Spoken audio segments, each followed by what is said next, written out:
بسم اللہ الرحمن الرحیم الحمد للہ رب العالمین والعاقبۃ للمتقین والصلاة والسلام علی سید الانبیاء والمرسلین سیدنا و مولانا محمد وعلی آلہ واصحابہ اجمعین اما بعد فقد قال اللہ تبارک و تعالی فی القرآن المجید اعوذ باللہ من الشیطان الرجیم بسم اللہ الرحمن الرحیم ومن آیاته ان خلق لكم من انفسكم ازواجا لتسكنوا الیہا وجعل بینکم مودۃ ورحمہ وقال النبی صلی اللہ علیہ وسلم ان اعظم النکاح برکۃ ایسرہ مؤونۃ او کما قال علیہ الصلاۃ والسلام۔ میرے محترم بزرگوں اور عزیز ساتھیوں، اللہ تبارک و تعالیٰ نے اس کائنات کے اندر ہماری ضرورت کا ہر سامان مہیا کیا ہے اور ضرورت پوری کرنے کے لیے حلال اور حرام طریقوں کی رہنمائی کر دی ہے۔ لہذا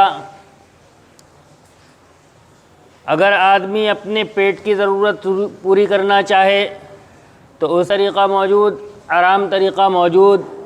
ہمیں جو ہدایت ہے وہ حلال طریقے پر اپنی تجارت کر کے اپنے روزی حاصل کرنے کی ہدایت ہے۔ اسی طرح انسان کی بشری ضرورت میں اس کی خواہشات کی تکمیل ہے۔ اس کے لیے بھی اللہ تبارک و تعالیٰ نے حلال طریقہ یعنی نکاح کی تعلیم دی اور حرام یعنی زنا سے بچنے کی تعلیم دی۔ آج معاشرہ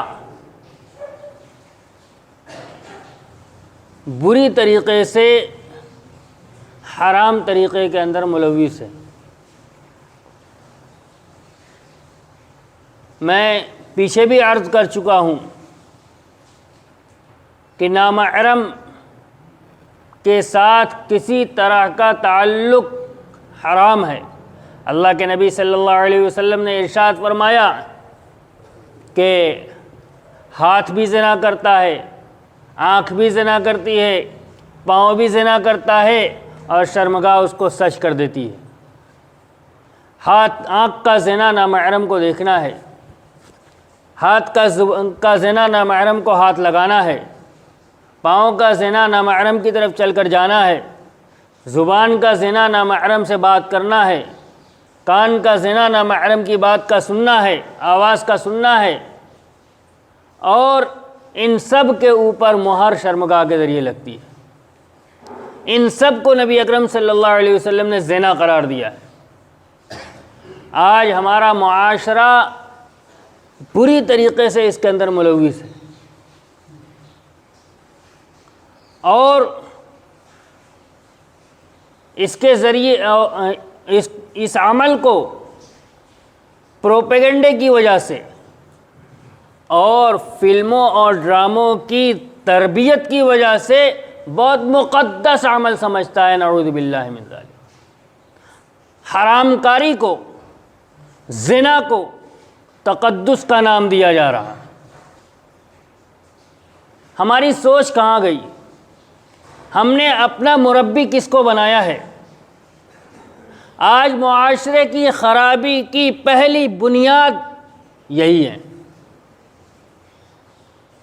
ایک ذہن تربیت پاتا ہے، آدمی صرف تفریح نہیں کرتا ان ڈراموں کے ذریعے، ان ڈراموں کے ذریعے آدمی کا ایک ذہن بنتا ہے اور اس ذہن کے مطابق آگے آنے والی زندگی کے اندر وہ فیصلے لینا شروع کرتا ہے، اسی ذہن کے مطابق دوسرے کی باتوں کے بارے میں فیصلہ کرنا شروع کرتا ہے کہ اس کی بات صحیح ہے یا غلط ہے، اور اسی کے مطابق اپنے بارے میں فیصلہ کرتا ہے کہ میری بات، میں جو کر رہا ہوں صحیح ہے۔ چونکہ ان ڈراموں کے ذریعے سے اس ناجائز اور حرام کام کو تقدس کا جامہ پہنا دیا گیا ہے، لہذا ہمارا جوان اس حرام کاری کے اندر مبتلا رہتا ہے اور سمجھتا ہے کہ ہم بہت اچھا عمل کر رہے ہیں۔ معاشرے کی خرابیاں جو پیدا ہو رہی ہیں اس کے اندر ان کا بہت بڑا رول ہے۔ اس کے بعد پھر وہ ساری چیزیں پیدا ہوتی ہیں جن کے ذکر کرنے اور جن کا تصور کرنے سے ہمارا سر شرم سے جھک جاتا ہے، موجودہ ملک کے اندر جو سب سے زیادہ مشہور واقعہ ہے وہ بھی اسی کی ایک کڑی ہے۔ یہ ذہن کہاں سے بنا کہ اس زندگی کو ختم کر کے ہم نجات پا جائیں گے؟ اسلام نے تعلیم یہ دی ہے کہ خودکشی کرنے والا جہنم میں جائے گا۔ اسلام نے تعلیم دی ہے خودکشی کرنے والا جہنم میں جائے گا، اور جہنم میں اس کو عذاب دیا جائے گا۔ خودکشی حقیقت میں قتل ہے، قتل۔ اردو کے اندر لفظ خودکشی استعمال اپنے آپ کو قتل کرنا، ہندی میں آتم ہتیا کا لفظ استعمال کیا جاتا ہے، اپنے آپ کو قتل کرنا۔ یہ قتل ہے، اللہ کی دی ہوئی جان چاہے اپنی ہو چاہے کسی کی ہو، اس کو ہلاک کرنے کا اختیار بندہ اپنے ہاتھ میں نہیں رکھتا۔ یہ ذہن کہاں بنا؟ یہ ذہن انہی فلموں اور ڈراموں کے ذریعے سے بنا ہے کہ اپنی زندگی ختم کر کے نجات پا جائیں گے۔ زندگی ختم کر کے نجات نہیں ملے گی۔ ایک مسلمان کی زندگی یہیں سے شروع ہوتی ہے۔ دنیا کی زندگی کا کوئی تصور ہی نہیں اسلام کے اندر کہ اس کی اچھائی اور برائی کی بنیاد پر اللہ تبارک و تعالیٰ کے ہاں فیصلے ہوں، بلکہ جس کے اوپر جتنی زیادہ پریشانیاں دنیا کے اندر آتی ہیں وہ اللہ تبارک و تعالیٰ کا اتنا زیادہ مقرب ہوتا ہے۔ اللہ کے نبی صلی اللہ علیہ وسلم نے فرمایا، اللہ تبارک و تعالیٰ کے نزدیک کسی بندے کا ایک مقام متعین ہوتا ہے کہ اس کو وہاں تک پہنچانا ہے، لیکن اس کی زندگی کے اندر اعمال ویسے نہیں ہوتے۔ اللہ تبارک و تعالیٰ اس کے اوپر حالات لاتے ہیں اور ان حالات پر وہ صبر کرتا ہے، اور اللہ تبارک و تعالیٰ اس کو اس مقام تک پہنچا دیتے ہیں۔ اسلام نے صبر کی تلقین کی ہے۔ اسلام نے یہ بتایا ہے کہ اگر صبر کا دامن چھوڑ کر اگر آپ نے کوئی غلط قدم اٹھایا تو اس کے ذریعے سے آپ اپنی آخرت کو خراب کر لیں گے، اور ایک مسلمان کی نظر آخرت پر ہوتی ہے، دنیا پر نہیں۔ یہ ایک پہلو ہے۔ دوسرا پہلو یہ ہے کہ آخر ایسا کیا ہوا جس کے نتیجے میں کوئی اس انتہائی قدم کو اٹھانے پر مجبور ہوا؟ یہ بھی ہمارے معاشرے کی خرابی ہے۔ آخر ایسا کیا کیوں گیا کہ اس عورت کو انتہائی قدم اٹھانا پڑا؟ اس میں پورا معاشرہ ذمہ دار ہے۔ قدم اس نے غلط اٹھایا، لیکن اس غلط قدم اٹھانے پر مجبور کس نے کیا؟ وہ اس معاشرے نے کیا جس معاشرے کے اندر وہ رہا کرتی تھی۔ وجوہات کوئی بھی ہوں، ہمارا وہاں سے تعلق نہیں، ہم جانتے نہیں کیا ہوا تھا کیا نہیں ہوا تھا۔ لوگوں کی سنی سنائی یا اور چیزوں کے نتیجے میں جہیز ایک سامنے آیا ہے، اور دوسری بات وہی ناجائز تعلقات جس کو تقدس کا نام دیا گیا ہے، حرام کاری، یہ دو چیزیں اس میں سامنے آئی ہیں۔ جہیز اسلام کا اس سے کوئی تعلق ہے ہی نہیں۔ جہیز غیروں کا طریقہ ہے، اور ان کے یہاں بھی حق نہیں ہے، لڑکے والوں کا حق نہیں ہے۔ پہلے زمانے کے اندر چونکہ ان کے یہاں وراثت میں لڑکی کا حصہ نہیں ہے، لہذا باپ اپنی زندگی کے اندر اپنی بیٹیوں کو دے دیا کرتے تھے، اس لیے کہ میرے مرنے کے بعد ان کو کچھ ملے گا نہیں۔ اور بعد والوں نے اس کو اپنا حق سمجھنا شروع کر دیا، یہ بھی آئے گا اور یہ بھی آئے گا اور یہ بھی آئے گا۔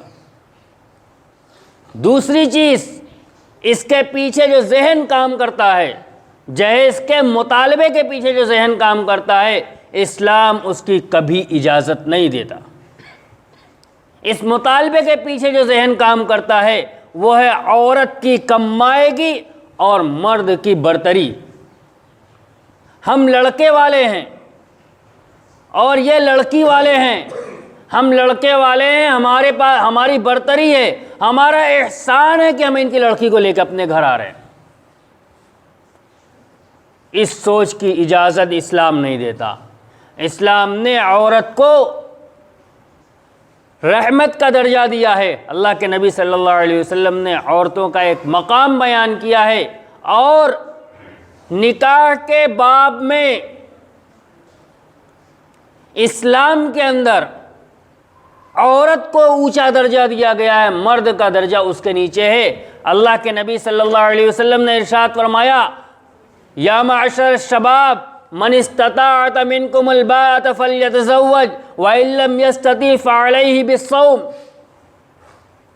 کہ اے نوجوانوں کی جماعت، اگر تم نان نفقہ کی صلاحیت رکھتے ہو تو نکاح کر لو۔ نان نفقہ کس کو کہتے ہیں؟ جو لڑکی آئے گی اس کا خرچ اٹھا سکتے ہو، جیسا کھاتے ہو ویسا کھلا سکتے ہو، جیسا پہنتے ہو ویسا پہنا سکتے ہو، جس جگہ رہتے ہو وہاں ٹھہرا سکتے ہو، تو تم نکاح کر لو۔ اور اگر اتنی صلاحیت نہیں ہے تو روزہ رکھو اپنی فَإِنَّهُ لَهَا وِجَاءٌ، اس لیے کہ روزہ شہوتوں کو توڑنے والی چیز ہے۔ نکاح کرنے کی اجازت تمہیں نہیں ہے، اس لیے کہ اس عورت کی ذمہ داری تمہارے اوپر ہے، نہ کہ تمہاری ذمہ داری اس کے گھر والوں کے اوپر۔ اسلام نے مرد کو ذمہ دار بنایا ہے خرچ کا، عورت کو نہیں۔ کہاں گئی ہماری سوچ؟ لوگ اپنی بات کی دلیل میں کہتے ہیں نبی علیہ السلام نے اپنی بیٹی کو جہیز دیا تھا۔ پڑھو سیرت اٹھا کے، حضرت علی رضی اللہ تعالی، نبی اکرم صلی اللہ علیہ وسلم کی ولادت ہے، آپ کی نبوت کے وقت نہ آپ کے والد موجود، نہ آپ کے دادا موجود، نہ آپ کی والدہ موجود، آپ اپنے چچا حضرت ابو طالب کی پرورش میں ہیں۔ جس گھر میں آپ رہتے ہیں اسی گھر میں حضرت علی رضی اللہ تعالیٰ عنہ بھی رہتے ہیں۔ نبوت کے بعد حضرت ابو طالب کا بھی انتقال ہو گیا، اب نبی اکرم صلی اللہ علیہ وسلم گھر کے بڑے ہیں اسی گھر کے، اور حضرت علی رضی اللہ تعالیٰ عنہ آپ کے زیر کفالت ہیں۔ ہجرت کے بعد نبی اکرم صلی اللہ علیہ وسلم نے اپنی بیٹی حضرت فاطمہ رضی اللہ تعالیٰ عنہ کا نکاح اپنے زیر کفالت حضرت علی رضی اللہ تعالیٰ عنہ کے ساتھ کر دیا۔ آپ نے اپنے بیٹے کے لیے رہنے کا انتظام کیا تھا، جیسے ہم اپنے گھر اپنی اولاد کا نکاح کرتے ہیں، جو ہماری زیر کفالت ہے تو ہم اس کا نکاح کرتے ہیں، تو اس کے لیے سارا انتظام کرتے ہیں۔ اللہ کے نبی صلی اللہ علیہ وسلم نے اپنے گھر کے ایک فرد کے لیے پورا انتظام کیا تھا، اس لیے کہ نکاح کے بعد آپ نے حضرت علی رضی اللہ تعالیٰ عنہ کا گھر الگ کر دیا۔ جب الگ کر دیا تو رہنے کی بھی جگہ ہونی چاہیے، کھانے کا پکانے کا سامان بھی ہونا چاہیے، بستر بھی ہونا چاہیے، ساری چیزیں ہونی چاہیے۔ کون کرے گا؟ جس کے زیر کفالت ہیں۔ اللہ کے نبی صلی اللہ علیہ وسلم نے انتظام کیا ہے۔ اس کا نام جہیز نہیں ہے۔ اگر جہیز ہوتا تو پوری سیرت کے اندر ہر صحابہ رضی اللہ تعالیٰ عنہم نے اپنی بیٹیوں کے لیے انتظام کیا ہوتا۔ پوری سیرت میں یہی ایک واقعہ ملتا ہے جس کے اندر نبی علیہ السلام نے مکمل انتظام کیا ہے۔ حضرت عثمان غنی رضی اللہ تعالیٰ عنہ کے ساتھ 2 بیٹیوں کا نکاح کیا ہے، وہاں پورا انتظام نہیں کیا۔ ہاں، شادی کے وقت تحفہ دینا یہ دوسری چیز ہے، اپنی بیٹی کو کوئی زیور دے دیا، کوئی ہار دے دیا، یہ دوسری چیزیں۔ انتظام فلاں چیز کی ضرورت ہے، لہذا بیٹی کے گھر سے آنا چاہیے، بہو کے گھر سے آنا چاہیے، اس کی اجازت اسلام نہیں دیتا، یہ بے غیرتی ہے۔ جو عورت تمہاری ذمہ داری ہے، تم اپنی ذمہ داری اس کے گھر والوں کو اوپر ڈال رہے ہو، شرم نہیں آتی؟ اسلام نے مرد کو ذمہ دار بنایا ہے خرچ کا، عورت کو نہیں۔ یہ تو وہاں سے چلا آیا ہے، اور اللہ کی پناہ اب ہمارے معاشرے کے اندر بھی آ گیا، جس کے نتیجے میں یہ حالات پیش آ رہے ہیں۔ لہذا اب ہماری ذمہ داری ہے کہ ہم اپنا ذہن بھی تبدیل کریں، اور جو ذہنیت ادھر سے آ رہی ہے اس ذہنیت کو تبدیل کریں، اپنے معاشرے کی تربیت، اور تربیت تبھی ہوگی جب ان فلموں اور ڈراموں سے ہم اپنے آپ کو اور اپنے گھر والوں کو بچائیں گے، ورنہ کوئی لاکھ کہتا رہے کوئی اثر نہیں پڑتا، پورا ذہن بنتا ہے۔ اور اگر نوجوان نسل، کچی عمر کے بچے اور بچیاں اگر اسی فلموں اور ڈراموں کے شوقین ہو جائیں تو ان کا وہی حال ہوگا جو ہو رہا ہے، حرام کاری کے اندر مبتلا ہوں گے، اور اپنے آپ کو پاک صاف سمجھ رہے ہوں گے۔ لہذا اب بھی موقع ہے ہم اپنے معاشرے کی اصلاح کی فکر کریں، جہیز جیسی لعنت سے اپنے آپ کو بچائیں، اپنے معاشرے کو بچائیں، اور معاشرے کے اندر ہونے والی اور خرابیوں سے بھی پاک صاف رکھیں، اور اس کے لیے اپنے گھر کے عورتوں کی بھی اور بچوں کی بھی نگرانی کریں۔ اللہ تبارک و تعالی ہمیں توفیق عطا فرمائے۔ وآخر دعوانا الحمدللہ رب العالمین۔